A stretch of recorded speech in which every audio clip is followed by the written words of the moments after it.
Hi everyone, let us start Geography Chapter 3 Mineral and Power Resources, and in this video I'll discuss power resource, conventional sources of energy.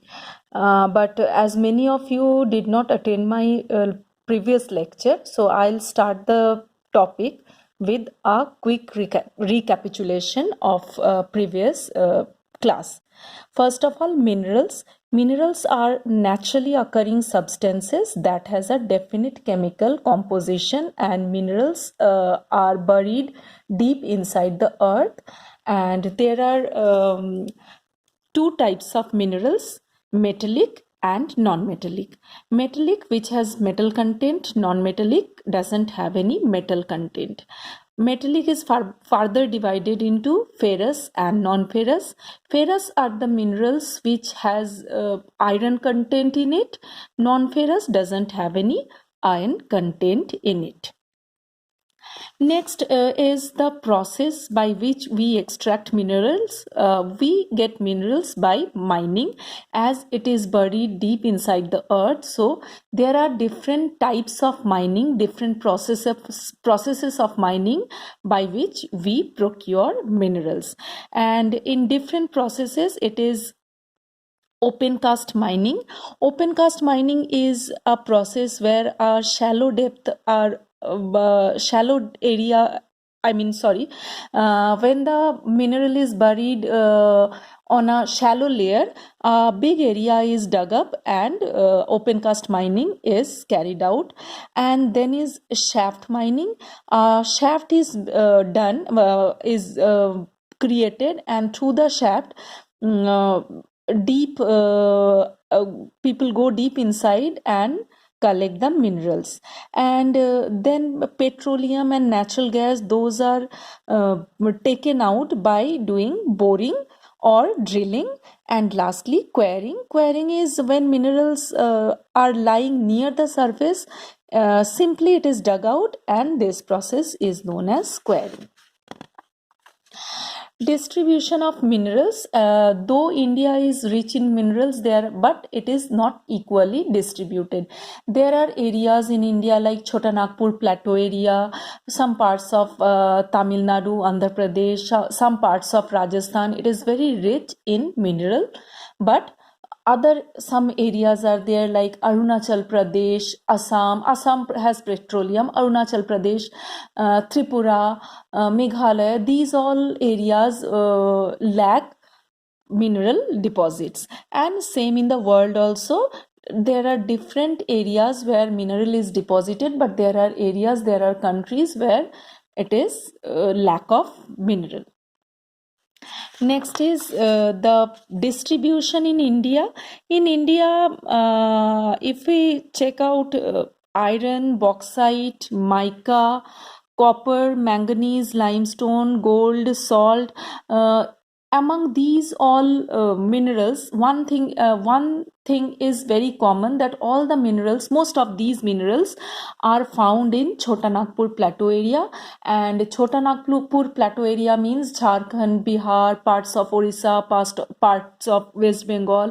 In these areas, these areas are rich in minerals.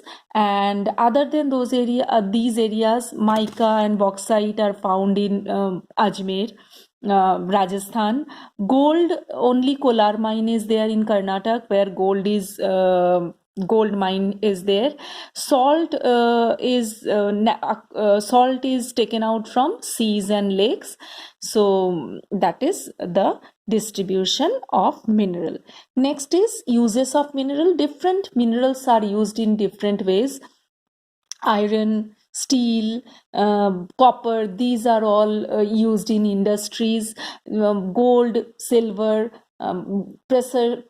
precious gems, those are used in jewelry factory and jewelry making. Aluminium is used in automobile factories and for aeroplane making. And different copper is used in making pipes, coins, and in electronic and electrical industries. Next is conservation of minerals. As the minerals are not man-made, these are non-renewable sources of energy. Once we use it, the deposition of mineral will be exhausted and it cannot be regenerated. And these days we have started exploiting our deposition of minerals, so very quickly it is vanishing.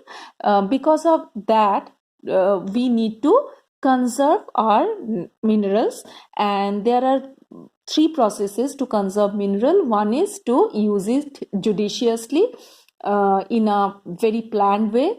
Second thing is mining should be combined with better technologies to avoid mineral loss.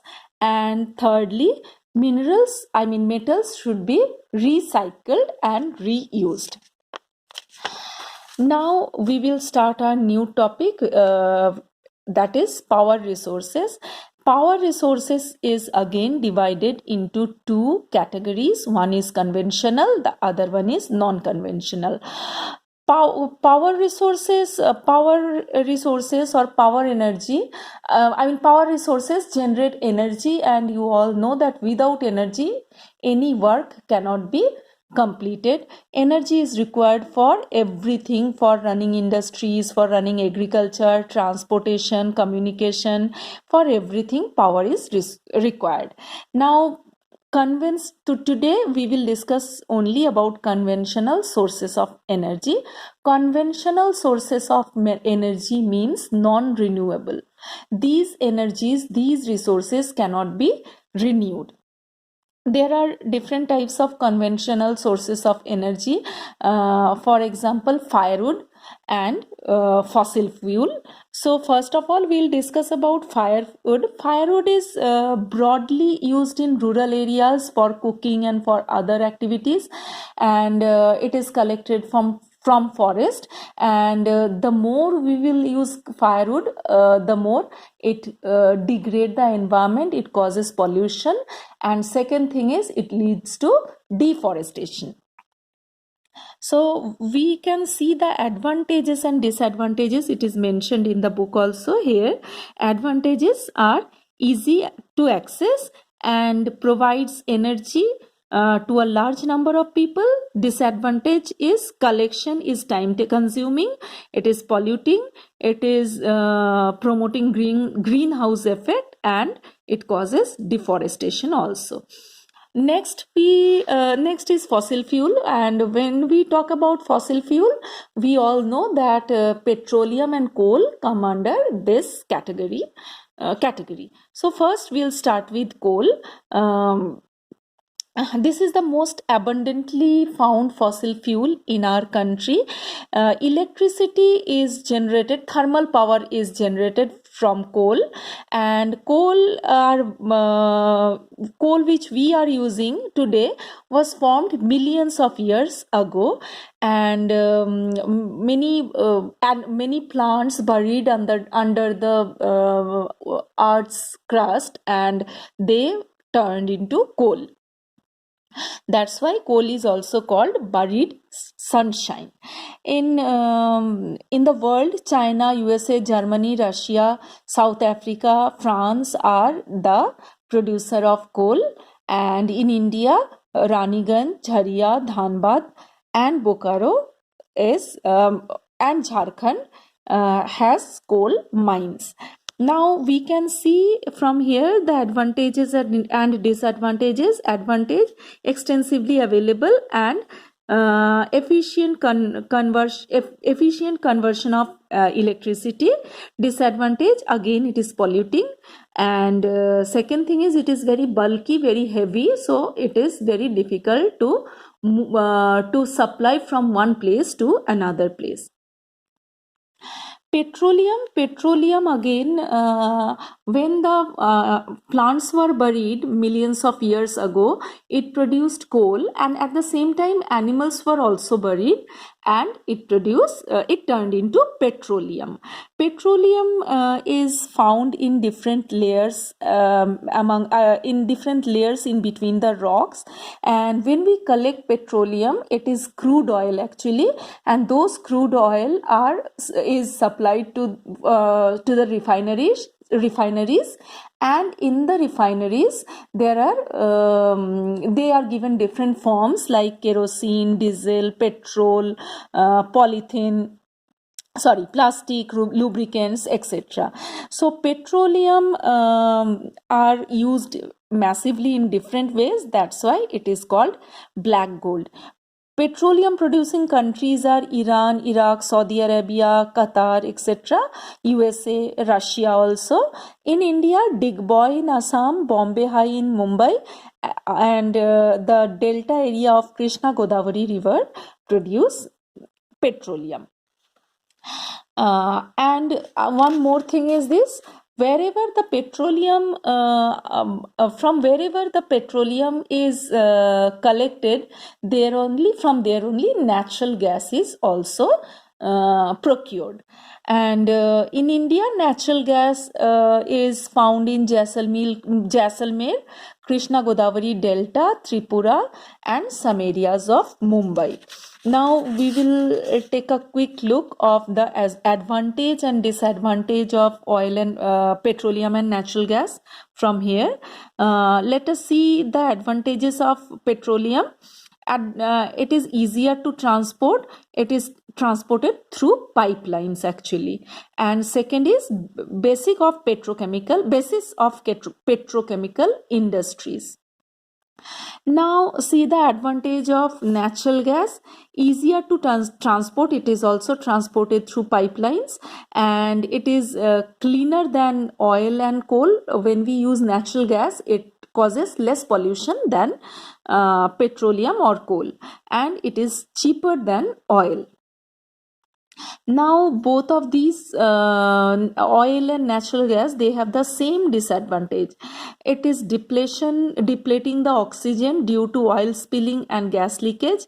Next is pollutant released caused acid rain, and thirdly, exploration of new fuel is not easy. Now we will move to Hydel power. Hydel power means hydroelectricity. Rainwater or excess flood water is stored in dams, and in dam they were released from a height, and they are fall on a turbine. I mean they pass through a turbine, and when the turbine rotate, it create electricity, produce electricity, and that is known as hydroelectricity or hydel power. Paraguay, Norway, Brazil, and China are the producer of hydroelectricity. In India, Bhakra Nangal, Gandhi Sagar, Nagarjun Sagar, and Damodar Valley project is famous. Let us see the advantage and disadvantage of that. It is non-polluting. It promotes irrigation and fishing. Wherever there is a dam, from dam water, not only hydroelectricity is produced, dam water is supplied in agricultural land also, and it is the area where fishing can also be done. It is cheap also. Disadvantage: displacement of local community. Wherever a dam is constructed, the local people stay over there, need to be shifted from other place. Next is inundates low, and third is expensive to set up. So for today this much. Thank you.